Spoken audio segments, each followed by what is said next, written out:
हरे कृष्णा। श्रीमद् भगवद गीता यथारूप, अध्याय 2, श्लोक संख्या 64। राग द्वेष विमुक्तेस्तु विषयान इंद्रियेश्चरम् आत्मवशेर्विदेयात्मा प्रसादम आदि गच्छति। किंतु समस्त राग तथा द्वेष से मुक्त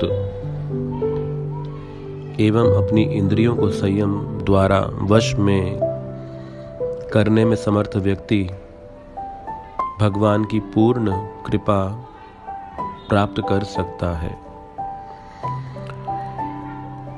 तो पिछले श्लोकों में हमने श्रृंखला पढ़ी कि किस प्रकार से इंद्रिय विषयों पर ध्यान करने से बुद्धि का नाश हो जाता है।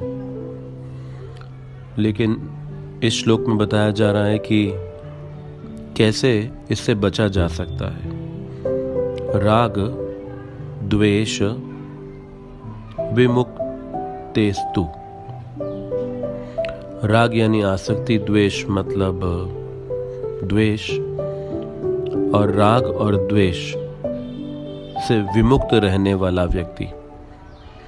तो जो व्यक्ति राग और द्वेष से मुक्त है और उसका मन, यहां शब्द उपयोग किया गया है विधे आत्मा। तो विधे आत्मा का अर्थ है विधि विधानों का पालन करने वाला।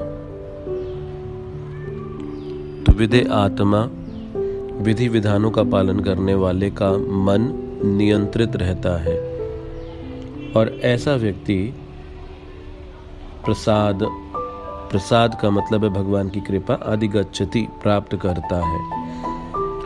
तो भगवान की कृपा कौन प्राप्त करता है? जो राग और द्वेष से मुक्त होता हुआ अपनी मन और इंद्रियों को विधि विधान के अभ्यास के द्वारा नियंत्रित कर सकता है।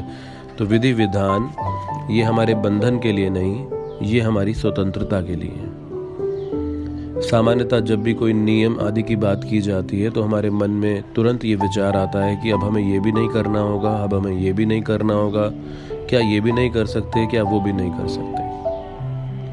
और इसीलिए हम आध्यात्मिक जीवन में बचकर भागना चाहते हैं।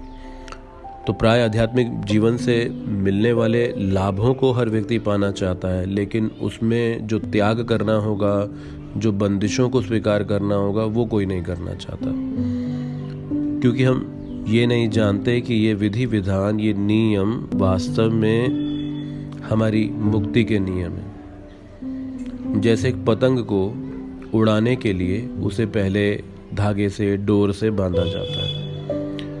अब जब डोर से बांधा जाता है तो पतंग उस डोर से बंधे होने के कारण आकाश में उड़ पाती है। मान लीजिए कि अगर पतंग कहे कि मैं बंधन नहीं स्वीकार करना चाहती, तो क्या कभी वो उड़ पाएगी?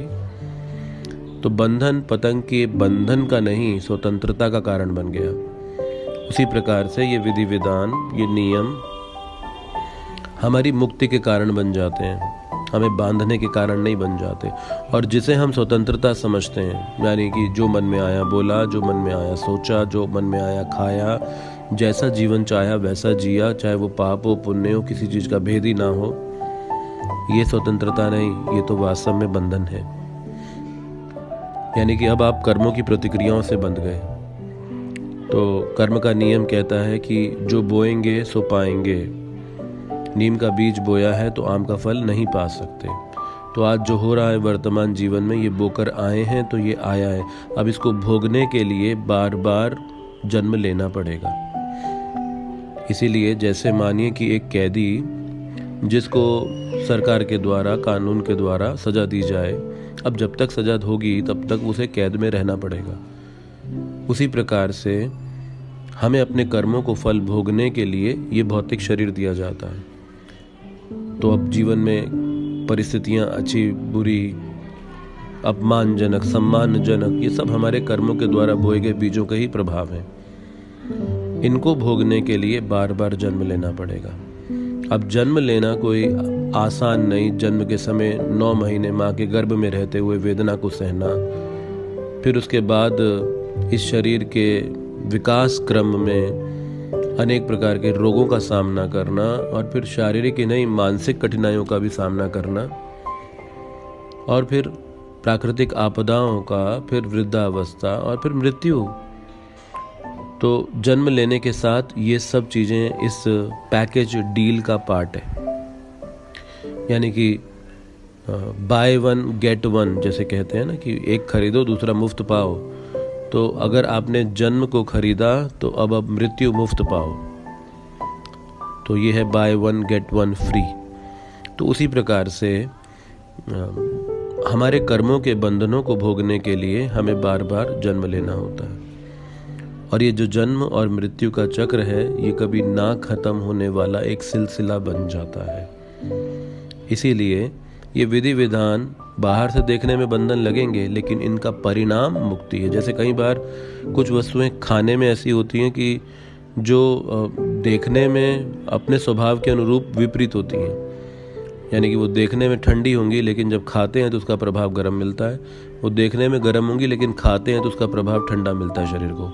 तो उसी प्रकार से ये विधि विधान देखने में बंधन के विधि विधान लगते हैं, लेकिन अगर आप इनका पालन करें तो यही विधि विधान आपकी मुक्ति के कारण बन जाते हैं। तो इसलिए इनको स्वेच्छा से स्वीकार कर लेना चाहिए। ये हमें आसक्तियों से, हमारी अपेक्षाओं से, और ये आसक्तियाँ और अपेक्षा हमारे मूल दुखों का कारण है, इससे मुक्त कर देती हैं हमें। इसीलिए राग द्वेष विमुक्तेषु विषयान इंद्रियान श्रेयान, तो फिर प्रसादमादि गच्छति। ऐसा व्यक्ति भगवान की कृपा को वास्तव में प्राप्त कर सकता है। तो हम सब भगवान की कृपा पाना तो चाहेंगे ही, लेकिन पाने का तरीका ये श्लोक 64वां दूसरे अध्याय का 64वां श्लोक हमें समझाता है कि क्या है योग्यता भगवान की कृपा को हासिल करने के लिए। इसलिए ना तो इस संसार में किसी से आसक्ति, ना किसी से बैर,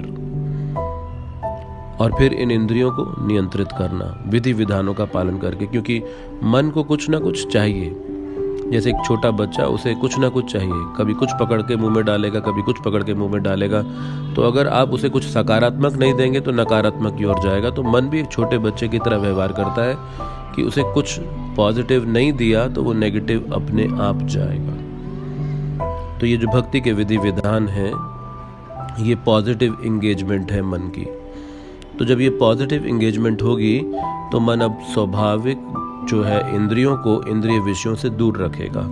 और हमने पीछे सीखा कि किस प्रकार से जब मन ध्यान करता है इंद्रिय विषयों का, तो फिर वो कभी आसक्ति में फंसता है, काम में फंसता है, फिर उसके बाद क्रोध, और क्रोध से सम्मोहित हो जाता है, स्मृति नष्ट होती है और बुद्धि नष्ट हो जाती है। लेकिन अगर अब वही मन इंद्रियों के विषयों का चिंतन ना करके भक्ति के विधि विधानों का पालन करके नियंत्रित रहता है, तो ऐसा व्यक्ति प्रसादमादि गच्छति, भगवान की कृपा का अधिकारी बन जाता है। हरे कृष्ण।